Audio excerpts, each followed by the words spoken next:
Welcome to SPS Education. Learn, grow, and succeed.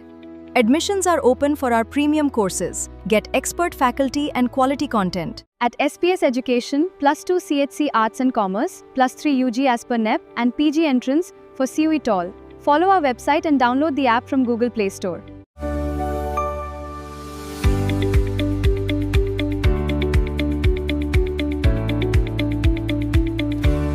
Welcome to the SPS Education, where our motto is learn, grow, and succeed. When the students will learn, they will grow and they succeed in the future. Your success is our mission. So, in this platform, you will have different types of courses like +2 CHSC Arts, +2 CHSC Commerce, +3 UG as per the NEP syllabus, and the PG entrance test. There is one is for Central University and another is for the state universities. So we are preparing both CUET and CPET, and also the PGT examination like SSB, OPSC, KVS, NVS, OAVS, and EMRS. So many. So let's join our channel, and we have the social media link like Telegram, YouTube channel, and WhatsApp link. So you can follow our channel to know more details about the course fees and the time limit and the different contents that are available in that particular process and the planning procedures. So don't get late and just join the SPS Education. And again, I welcome to the SPS Education. So in this today's video, I will be teaching you the input-output analysis, which come under your as per UG NEP, major economics subject. So those students who have taken the economics as their major subject.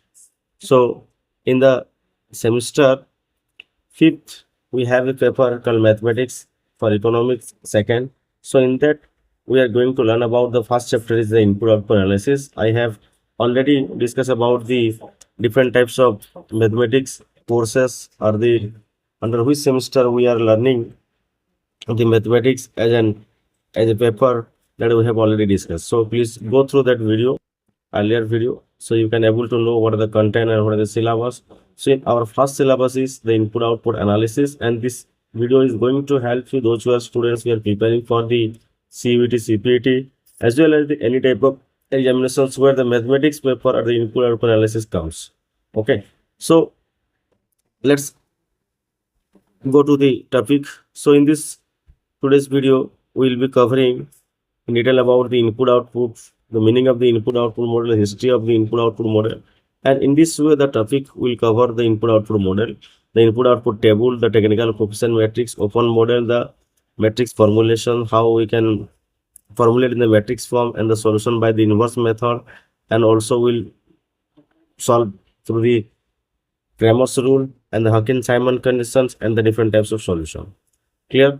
So let's move on to the course content. And so what do we mean by input-output model, and what is the need of the input-output model? So first we will discuss that. Then in input-output model analysis or input-output analysis, simply for the meaning and the concept of the input-output analysis we will learn. Then we will move on to the other concept. Clear? So meaning is that the input-output analysis is a method analyzing how an industry undertakes the production by using the output of the other industries in the economy, and how the output of the given industries are used up in other industries और sector. सो input output analysis में हम अब जो पढ़ने वाले हैं, एक industry दूसरे इंडस्ट्री का जो आउटपुट है इनपुट हिसाब से कैसे ये यूज करता है खुद के इंडस्ट्री में, वो हम देखेंगे. It mean simply we are going to learn about the interdependence among the industries. So industry के बीच में जो इंटरडिपेंडेंसी है तो उसके रिगार्डिंग हम पढ़ेंगे. एक किसी इंडस्ट्री का आउटपुट, फॉर एग्जांपल एक इंडस्ट्री है ए इंडस्ट्री, और ए इंडस्ट्री का जो भी फाइनल आउटपुट रहेगा वो दूसरे इंडस्ट्री बी इंडस्ट्री में कैसे इनपुट के हिसाब से यूज हो रहा है, कैसे खुद के इंडस्ट्री में इनपुट हिसाब से यूज हो रहा है, और उसका जो इंटरडिपेंडेंसी है, how economy structurally is designed with that interrelationship of the industries that will be learned with the help of the input output analysis. Clear? तो ठीक है, चले हम चलते हैं उसके की आइडियाज के बारे में थोड़ा डिस्कस करने को. सो की आइडिया है ये, जो various industries are interdependent. So industry के बीच में जो इंटरडिपेंडेंसी है इसको हम दर्शाते हैं इनपुट आउटपुट एनालिसिस में।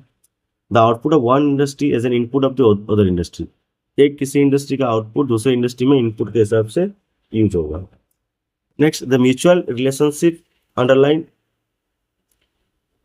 must lead to the equilibrium between the supply and the demand. And another key idea is we are going to equalize the supply and the demand. Supply side और demand side को दोनों को हम एक economy में क्या करेंगे, उसको इक्विलिब्रियम में लाएंगे। ठीक है, सपोज फॉर एग्जाम्पल एक इकोनॉमी में एन इंडस्ट्री है और इसी एन इंडस्ट्री में जितने भी सप्लाई होगा, जितने भी डिमांड होगा इंडस्ट्री में, तो उसको हम क्या करेंगे, इक्वलाइज करेंगे।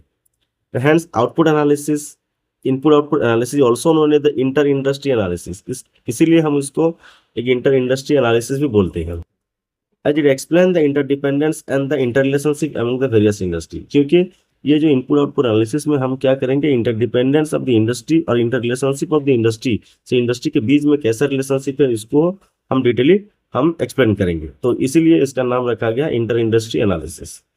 तो हम देखेंगे नेक्स्ट है, since the analysis is concern with the relation among inputs use of the commodity in the production by the other industry, it is known as the input output analysis. तो इसको input output analysis क्यों बोला गया, because यहाँ पर जो relations है among the inputs and the output of analysis, the output of industry, we are discussing that. So therefore इसी हिसाब से इनका नाम रखा गया है इनपुट आउटपुट एनालिसिस। अभी समझ में आ गया। So this is the core idea, clear. तो हम देखेंगे in other words, input output analysis और input output analysis explain the interdependence of inputs and outputs of the various industries in economy. एक अर्थव्यवस्था के अंदर में जितने भी आउटपुट इंडस्ट्री है और जो आउटपुट प्रोडक्शन कर रहे हैं, वो उसका आउटपुट कैसे दूसरे इंडस्ट्री में इनपुट हिसाब से यूज हो रहा है, कैसे खुद की इंडस्ट्री में इनपुट हिसाब से यूज हो रहा है, और उसका जो इंटरडिपेंडेंसी है, इंटरलिंकिंग जो है, उसको सिंपली हम एक्सप्लेन करेंगे इनपुट आउटपुट एनालिसिस में in one line if you say. Next, what is the purpose. Purpose इसका क्या है, क्यों हम इसको पढ़ेंगे। Purpose is that to study the flow of the goods and services between industries and the final users in an economy in a systematic and in quantity matter. एक अर्थव्यवस्था के अंदर में जितने भी गुड्स एंड सर्विस प्रोडक्शन होते हैं, उसका जो फ्लो होता है एक जगह से दूसरी जगह, एक इंडस्ट्री से दूसरी इंडस्ट्री जो जाता है, उसके रिगार्डिंग हम पढ़ेंगे। और सपोज फॉर एग्जाम्पल एक प्रोडक्शन सर्किल में नहीं यूज किया है और वो अगर किसी फाइनल यूजर्स के पास चला गया और कंज्यूमर सेक्टर को चला गया और वहाँ पर कंजप्शन के हिसाब से यूज हो रहा है, तो उसका जो फ्लो हो रहा है एक इंडस्ट्री से दूसरे इंडस्ट्री को और फैमिली को जा रहा है एज ए कंजप्शन हिसाब से जा रहा है, तो उसको हम एनालिसिस करने के लिए इनपुट आउटपुट एनालिसिस डेवलप किए हैं। ठीक है, in short input output analysis also called the inter industry analysis. इसको हम इंटर इंडस्ट्री एनालिसिस भी बोल सकते हैं, इनपुट आउटपुट एनालिसिस भी बोल सकते हैं, because it focuses on the interdependence and the interrelationship among the industries through the use of the input and the distribution of the output. So इसको हम अलग दो नाम से बोल सकते हैं, inter industry analysis and input output analysis. चलिए हम थोड़ा इसके हिस्ट्री के रिगार्डिंग हम डिस्कस करते हैं। ये history and origin of the input output analysis. Input output analysis पहले कौन डेवलप किए थे, कैसे इसका ओरिजिन आया, धीरे धीरे इसको कैसे डेवलप किए हैं डिफरेंट इकोनॉमिस्ट और स्टैटिस्टिशियन। तो पहला जो इनपुट आउटपुट एनालिसिस आया था वो दिया गया था 1758 में, 1758 में, जो कि फ्रांसिस क्वेसले एक इकोनॉमिस्ट हैं जो कि फ्रेंच के हैं, वो पहले इनपुट आउटपुट एनालिसिस को यूज किए थे। Consider the founder of the idea of the input output analysis. So जो पहला जो आइडिया आया था इनपुट आउटपुट एनालिसिस का, वो किसके द्वारा आया था, जो फ्रांसिस क्वेसले है उसके वो दिए थे। कौन से साल में दिए थे, 1758 में दिए थे। ठीक है, इनका एक बुक है, फेमस बुक है टेबलू इकोनॉमिक, टेबलू इकोनॉमिक जो कि 1758 में पब्लिश हुआ था। तो बहुत ही फेमस बुक है। तो उसी बुक में वो रिप्रेजेंट किए हैं ये circular flow of income and expenditure among the agriculture, industrial and proprietary class. So this is the earliest attempt to analyze the economic interdependence among the sector. So इसमें जो different industries हैं, agriculture हुआ, industry हुआ, और जो एक final class जो consumption कर रहे हैं, तो उनके हिसाब से जो भी इंटरलिंकेज है इनपुट और आउटपुट का वो एक्सप्लेन करने के प्रयास किया होगा। नेक्स्ट है आपका जो कंट्रीब्यूशन आया था कार्ल मार्क्स के द्वारा, जो कि जर्मनी से बिलोंग करते हैं। वो एक बुक लिखे थे in volume second of Das Kapital, जो कि दास कैपिटल पब्लिश हुआ था 1867 में। And marks develop the resolution. तो मार्क्स जो दिए थे वो दिए थे कैसे एक डिफरेंट डिपार्टमेंट्स और डिफरेंट जो इंडस्ट्रीज हैं वो एक दूसरे का इनपुट कैसे यूज करते हैं, आउटपुट को इनपुट कैसे यूज करते हैं और जो फाइनल यूज में कैसे जाता है उसको एक्सप्लेन करने के लिए डेवलप किए थे। सो उनका जो कोर आइडिया है वो इंटर इंडस्ट्री एनालिसिस वो किए थे। ठीक है, एक इंडस्ट्री दूसरी इंडस्ट्री से कैसे रिलेटेड है उसके रिगार्डिंग वो डेवलप किए थे। नेक्स्ट जो इनपुट आउटपुट एनालिसिस का कंट्रीब्यूशन आया था वो 1915 और 17 के बीच में आया था, जो कि वेल्फ्रेडो पेरिटो, वो बहुत ही फेमस है इकोनॉमिक्स में, वो दिए थे। यूज द टेबुलर मेथड, ये टेबुलर मेथड यूज किए थे, tabular method to show the inter relation among the economic sector. तो डिफरेंट इकोनॉमिक सेक्टर के बीच में जो टेबुलर प्रेजेंटेशन दिए थे और इंटर रिलेशनशिप को एक्सप्लेन किए थे। तो he work on the social accounting matrices influence to the latter input output framework. So उसका जो सोशल अकाउंटिंग है, इसका जो वो टेबल का जो फॉर्मेटिंग दिए थे वो नेक्स्ट लेवल का जो इनपुट आउटपुट फ्रेमवर्क डेवलप करने के लिए बहुत ही हेल्पफुल रहा है। तो नेक्स्ट है 1936 में जेंट इन्वर्जन, वो नेदरलैंड्स के हैं। वो develop the early models of the inter industry relationship, वो एक इंटर रिलेशनशिप इंडस्ट्री वो डेवलप किए थे इनपुट आउटपुट और constructed the input output table. ये इनपुट आउटपुट टेबल ये कंस्ट्रक्ट किए फॉर द नेदरलैंड के लिए, और नेदरलैंड से बिलोंग करते हैं तो नेदरलैंड के लिए नेदरलैंड इकोनॉमी कैसे इनपुट आउटपुट मॉडल को फिट कर सकते हैं और रिलेशनशिप जो डिफरेंट इंडस्ट्री के बीच में वो एस्टेब्लिश कर सकते हैं वो डेवलप किए थे।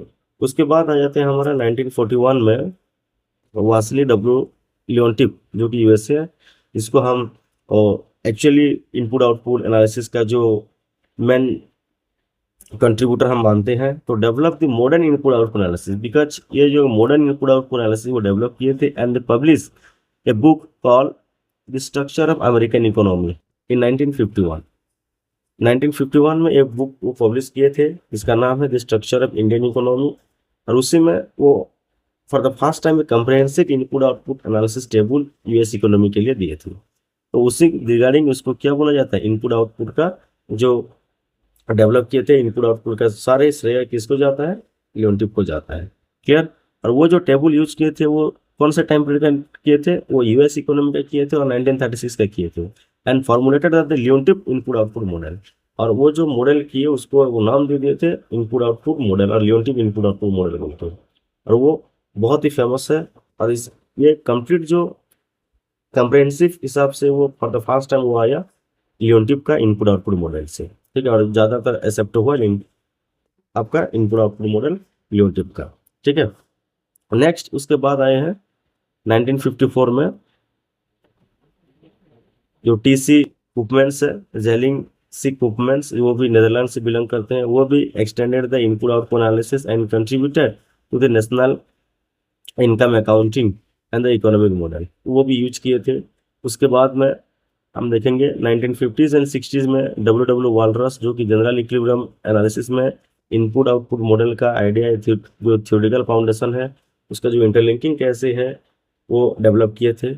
उसके बाद 1950s और 70s में जो केनेथ जी एरो है यूएसए का, वो भी इनपुट आउटपुट मॉडल को यूज किए थे जनरल इक्विलिब्रियम एनालिसिस और वेलफेयर इकोनॉमिक्स को एक्सप्लेन करने के लिए फॉर दी पॉलिसी पर्सपेक्टिव, ध्यान देना ये। नेक्स्ट 1960s में फिर आया था जो FE डेवरियो के द्वारा वो अप्लाई किए थे इनपुट आउटपुट टेक्निक, जो कि जनरल इक्विलिब्रियम एनालिसिस मॉडल में, और help the integrate the input output analysis with the mathematical economics, और वो for the first time develop किया कि उसको इंटीग्रेट किया मैथमेटिकल इकोनॉमिक्स के साथ में। क्लियर। और भी जो इकोनॉमिस्ट हैं इनपुट आउटपुट एनालिसिस से जुड़े हुए हैं वो है अदर इकोनॉमिस्ट, जो है हम यहाँ पर देख सकते हैं other economist associated with the input output analysis Ragnar fish. Here use the input output tables in planning and the business cycle। Business cycle में रैगनर फिश यूज किए थे। देन लिव जोहानसन यूज किए थे। Develop the growth models, growth models में input output analysis को ये use किए थे। नेक्स्ट मोसेस आब्रामोविच वो भी यूज किए थे इनपुट आउटपुट एनालिसिस, जो कि productivity and the growth studies के लिए। द रिचर्ड स्टोन भी यूज किए थे, pioneer in the national income accounting using the input output concept. And उसके बाद एच बी चेनेरी भी इनपुट आउटपुट मॉडल को यूज किए थे। देन पोरोसी वाटानाबे वो भी इनपुट आउटपुट मॉडल को यूज किए थे जापान के लिए, ठीक है। So these are the economist जिन्होंने कि इनपुट आउटपुट एनालिसिस से जुड़े हुए। एक यूसी नेट के क्वेश्चन आया था, मैं आपको दिखाऊंगा उसके बाद, कंप्लीट होने के बाद जब हम क्वेश्चन एनालिसिस करेंगे तो वहाँ पर इनपुट आउटपुट एनालिसिस का जो क्रोनोलॉजी आया था, क्लियर। तो इसलिए मैं आपको हिस्टोरिकल पर्सपेक्टिव से कौन कौन इकोनॉमिस्ट हैं इनपुट आउटपुट एनालिसिस से जुड़े हुए हैं, किस तरीके से जुड़े हुए हैं, वो हम थोड़ा डिस्कस करेंगे, ठीक है। इतने सारे इकोनॉमिक्स इतना इम्पोर्टेंट नहीं है, मेन जो हम समरी में करेंगे। देखिए यहाँ पर जो from the Quesnay tableau economics 1758 to Leontief's model 1951 तक जो है वो जो कंट्रीब्यूशन, और उसके बाद वालरस का आया, एरो का आया, देब्रो का आया, ये सारे थोड़ा इम्पोर्टेंट है। कार्ल मार्क्स में भी कभी कभी आ जाता है, ये सारे थोड़ा इम्पोर्टेंट है। उसके बाद ज़्यादातर वो जितने भी कंट्रीब्यूटर है उनका उतना ही थोड़ा इम्पोर्टेंट नहीं है, लेकिन उन लोग अभी जो मैं इस समरी में दिया हूँ जिनका नाम, वो थोड़ा ज़्यादातर इम्पोर्टेंट है, ठीक है। Okay, so input output analysis has evolved into a powerful tool to study the interdependence among the industries and the overall structure of the economy. So एक overall structure of the economy को analysis करने के लिए और जो interdependency है industry के बीच में, उसको हम जानने के लिए हमको इनपुट आउटपुट एनालिसिस पढ़ना जरूरी है। So in this video will cover this particular thing. आज की वीडियो में हम इनपुट आउटपुट एनालिसिस का मीनिंग क्या है और उसका भी हिस्टोरिकल पर्सपेक्टिव है और कौन कौन इकोनॉमिस्ट इससे जुड़े हुए हैं इसके रिगार्डिंग हम बात किए। अपकमिंग वीडियो में हम जो है नेक्स्ट वीडियो में हम ट्राई करेंगे कि main features of the input output analysis. So input output analysis का क्या फीचर्स है, उसका लक्षण क्या है, ठीक है। और उसके बाद हम ट्राई करेंगे सॉल्व करने के लिए जो आपका assumptions of the input output model, clear. So this much for today, thank you. If you think that this content is helpful for you, please do subscribe our channel, do join with us and follow us, and do share with the friends and your relatives. Thank you.